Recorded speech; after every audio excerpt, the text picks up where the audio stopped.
महाराज की जय हो। अभिषुम, महामंत्री, पता करो इसने क्या किया है। अंधेर नगरी के तोपत राजा का इकबाल बुलंद ले, अभी पता चलता हूँ महाराज। अरे तोतला महामंत्री और हमारे तर महाराज बने हुए हैं, कौन नौटंकी चल रहा है क्या? यहाँ कोई नौटंकी नहीं, तुम्हारे ऊपर कार्रवाई चल रही है अभिषुम। सिपाही, महाराज जानना चाहते हैं कि इस लड़के ने क्या किया है? महाराज जानना चाहते हैं। ए नादान बालक, तुम महाराज के सामने हो ये याद रखो और तमीज के साथ बात करो। सिपाही, इसकी कार्रवाई शुरू की जाए। महाराज, इस भोली सी सूरत वाले लड़के ने बड़े बड़ों का जीना हराम कर रखा है। अभिषुम, नहीं महाराज नहीं, अब मुझे फंसाया जा रहा है। तुम अभी चुप रहो, तुम्हें भी बोलने का मौका दिया जाएगा। महाराज, इसने अपने आस पड़ोस के लोगों का जीना हराम कर रखा है। नहीं महाराज, मैंने बोला ना, तुम्हें भी बोलने का मौका दिया जाएगा। पहले सिपाही को पूरी बात कहने दो। हाँ सिपाही, बोलो। महाराज, आजकल हर कोई इसकी ही शिकायत लेकर आता है। पहले तो केवल इसी के मोहल्ले से शिकायत आती थी, लेकिन अब तो दूसरे मोहल्लों से भी शिकायतें आने लगी है। अभिषुम, अपना इलाका बढ़ रहा है। अबे तू अपना मुंह बंद रखता है कि नहीं? अब अगर एक भी शब्द बोला तो तेरे मुंह में गरम गरम सरिया डाल दिया जाएगा। हाँ तो सिपाही बताओ, कैसी कैसी शिकायतें आ रही हैं? महाराज, ये लड़का कभी अपने पापा को मम्मी से मार खिलवाता रहता है, कभी घर आने वाले मेहमानों के साथ बदतमीजी करता रहता है। स्कूल में पढ़ने के बजाय केवल डकैती करता रहता है। महाराज अभिषुम, इतना ही नहीं महाराज, ये कभी लोगों को रॉकेट से लॉन्च कर देता है तो कभी ट्रेन में लोगों को परेशान करता रहता है।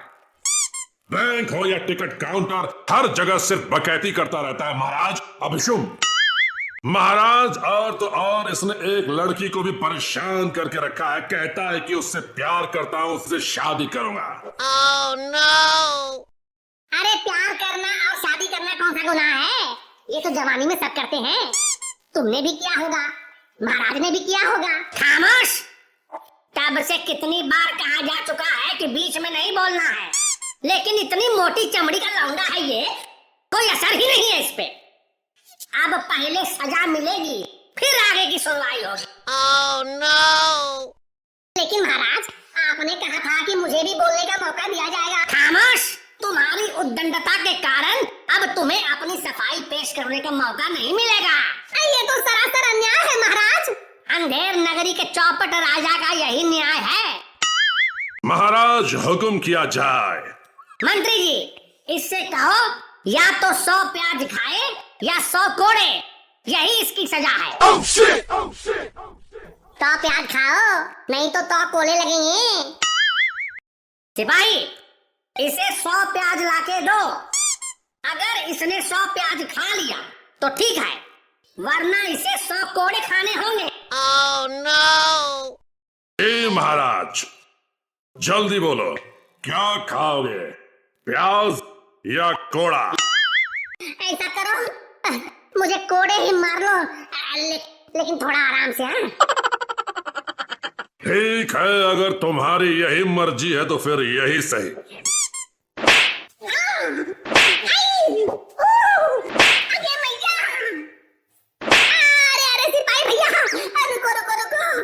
ऐसे तो मेरी सारी चमड़ी उधड़ जाएगी। महाराज जी से माफी दिला दो भाई।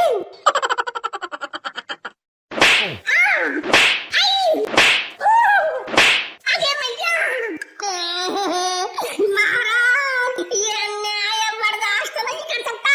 सिर्फ बीच में बोलने के कारण इतनी कठोर सजा। मुझे तो लगता है आप स्कूल का बदला यहाँ ले रहे हैं। कोई बात नहीं, हर कुत्ते का दिन आता है। आज आपका दिन है, कल मेरा दिन भी आएगा। धमकी देता है? अब ऐसे तोतले, तुझे तो मैं ऐसी चीज जगह तड़ी पार करूंगा, तू खुद को भी नहीं ढूंढ पाएगा। तेरे जैसे दोस्त के होते हुए भी जिंदगी झंड हो गई है।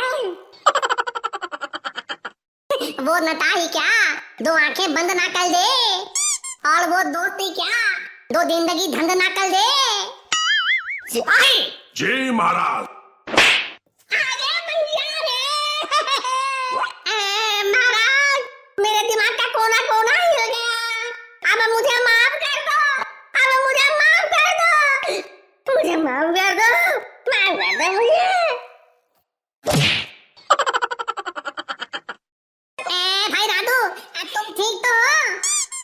ऐसे क्यों अंकल से माफी मांग रहे थे? लगता है सुबह सुबह अकल आ गई होगी, इसीलिए अपने किए पर पछतावा हो रहा होगा और यह माफी मांगने आ गया। अंकल, मुझे तो लगता है लादू कोई सपना देख रहा था जिसमें आपने उसकी कुत्ते की तरह पिटाई की होगी। सपना देख रहा था?